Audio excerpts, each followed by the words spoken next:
SBS 뉴스입니다. 어제 0시부터 밤 9시까지 국내 코로나19 신규 확진자는 모두 712명으로 집계됐습니다. 오늘 발표될 신규 확진자 수는 최소 700명대 중후반에서 많게는 800명대까지도 예상됩니다. 만약 800명대 확진자가 나오면 지난 1월 7일 이후 111일 만입니다.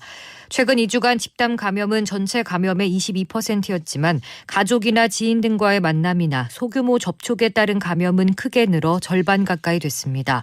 위중, 중증 환자도 다시 증가하고 있습니다. 보건당국은 위중증 환자가 늘어나는 걸 막기 위해 고위험 시설에 대한 예방 조치를 강화하고 다음 달 65세 이상 어르신 예방 접종을 신속히 진행하기로 했습니다. 코로나19 화이자 백신 25만 회분이 오늘 자정 무렵 인천국제공항에 도착했습니다. 이로써 현재까지 국내에 들어온 화이자 백신 물량은 200만 회분으로 100만 명 정도가 맞을 수 있는 양입니다. 다음 달에는 175만 회분이, 6월에는 325만 회분이 추가로 들어올 예정입니다. 정부가 화이자와 계약한 백신 물량은 지난 24일 추가 계약된 4천만 회분을 포함해 총 6,600만 회분입니다. 미국 질병통제예방센터 CDC가 미국에서 코로나19 백신 접종을 마친 사람은 야외에선 대규모 군중 속에 있을 때가 아니라면 마스크를 쓰지 않아도 된다고 권고했습니다. CDC는 현지 시간 27일 이런 개정된 마스크 착용 지침을 발표했습니다. CDC는 요양원이나 기숙사에 사는 사람도 백신을 맞고 난 뒤라면 코로나 감염자와 접촉하더라도 14일 동안 격리할 필요도 없다고 밝혔습니다. 하지만 접종을 모두 마친 사람이라도 종교시설, 박물관, 영화관 등 실내 활동을 할 때는 마스크를 쓰는 것을 권고했습니다. 조 바이든 미국 대통령이 최근 확진자가 급증한 인도에 코로나19 백신을 보낼 계획이라고 밝혔습니다. 바이든 대통령은 현지 시간 27일 백악관에서 코로나19 대응 연설 뒤 취재진과 만나 인도 모디 총리와 전날 통화한 사실을 밝히며 언제 인도에 백신을 보낼 수 있을지 모디 총리와 논의했다고 말했습니다. 바이든 행정부는 아스트라제네카 백신 6천만 회분을 다른 나라에 지원하겠다는 방침을 밝힌 바 있습니다.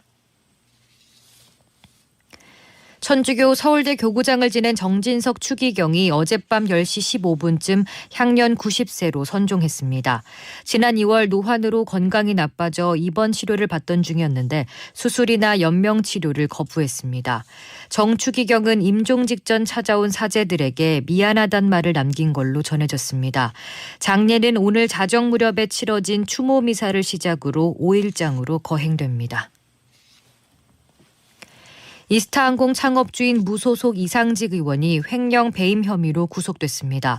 전주지법은 수사 과정의 행태를 볼 때 증거 변조나 진술 회유의 가능성이 있고 관련자들의 영향력을 행사할 수 있는 위치에 있어 증거인멸의 우려가 있다고 영장 발부 사유를 밝혔습니다.